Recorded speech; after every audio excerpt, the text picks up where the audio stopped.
Reserve bank ने ई रूपी का होलसेल और रिटेल सेगमेंट के लिए पायलट प्रोजेक्ट लॉन्च कर दिया है। आरबीआई को इन दोनों ही सेगमेंट में इसका बढ़िया रिस्पांस भी मिल रहा है। अब केंद्र सरकार ने भी डिजिटल करेंसी को लेकर एक बड़ा बयान दे दिया है। सोमवार को लोकसभा में वित्त राज्य मंत्री पंकज चौधरी ने कहा कि डिजिटल रुपए में ब्लॉकचेन टेक्नोलॉजी पर आधारित कंपोनेंट होंगे। उन्होंने ये भी कहा कि रिजर्व बैंक की डिजिटल करेंसी बिल्कुल कैश के जैसे ही होगी, यानी जैसे आप नकदी इस्तेमाल करते हैं ठीक वैसे ही आप डिजिटल करेंसी को भी इस्तेमाल कर सकते हैं। रिजर्व बैंक की डिजिटल करेंसी को सीबीडीसी कहा जाता है और ये आरबीआई के जरिए जारी की जाने वाली करेंसी नोट या डिजिटल रुपए है।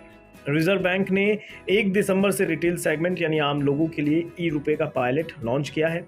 हालांकि केंद्रीय वित्त राज्य मंत्री ने डिजिटल रुपए में ब्लॉकचेन टेक्नोलॉजी के इस्तेमाल का ब्यौरा भी नहीं दिया है, लेकिन उन्होंने इतना बताया कि डिजिटल रुपए के कई फीचर्स बिल्कुल फिजिकल करेंसी यानी नकदी के जैसे ही होंगे। डिजिटल करेंसी के बारे में एक सरकारी बयान में कहा गया है, डिजिटल रुपये को ठीक उन्हीं डिनोमिनेशन में उतारा गया है जिनमें पेपर करेंसी और सिक्के आते हैं। इसमें फिजिकल कैश जैसा भरोसा, सेफ्टी और सेटलमेंट की सुविधा मिलती है। चौधरी ने यह भी कहा कि सीबीडीसी में कोई ब्याज नहीं मिलेगा, लेकिन इसे बैंक डिपॉजिट के तौर पर तब्दील किया जा सकता है।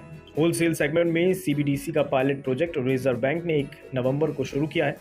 चौधरी ने कहा है कि होलसेल सेगमेंट में डिजिटल रुपए के आने से इंटर बैंक मार्केट के और ज्यादा एफिशिएंट बनने की उम्मीद है। उन्होंने कहा है कि डिजिटल करेंसी में लेन देन से ट्रांजैक्शन कॉस्ट घटेगी और इसके लिए किसी सेटलमेंट गारंटी इंफ्रास्ट्रक्चर की भी जरूरत नहीं होगी। इस साल 7 अक्टूबर को आरबीआई ने सीबीडीसी पर अपना कॉन्सेप्ट नोट जारी किया था। इसमें डिजिटल रुपये से जुड़ी टेक्नोलॉजी, डिजाइन और मैकेनिज्म के बारे में जानकारी दी गई थी। आरबीआई ई रुपये के जरिए लेन देन को ठीक वैसे ही रखना चाहता है जैसे कि कैश के साथ होता है। रिजर्व बैंक अपने इस काम में सफल भी हो रहा है। दरअसल सेंट्रल बैंक डिजिटल करेंसी यानी सीबीडीसी के रिटेल सेगमेंट में होने वाले सभी वॉलेट टू वॉलेट पूरी तरह से अज्ञात हैं। ये ट्रांजैक्शन बैंकों के कोर बैंकिंग सिस्टम में दर्ज नहीं हो रहे हैं।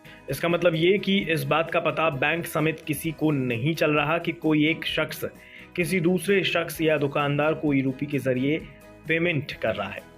इससे आम लोग बेफिक्र होंगे कि उनके ट्रांजैक्शन पर कोई नजर नहीं रखे हुए है और इससे लोगों का कॉन्फिडेंस भी बढ़ेगा।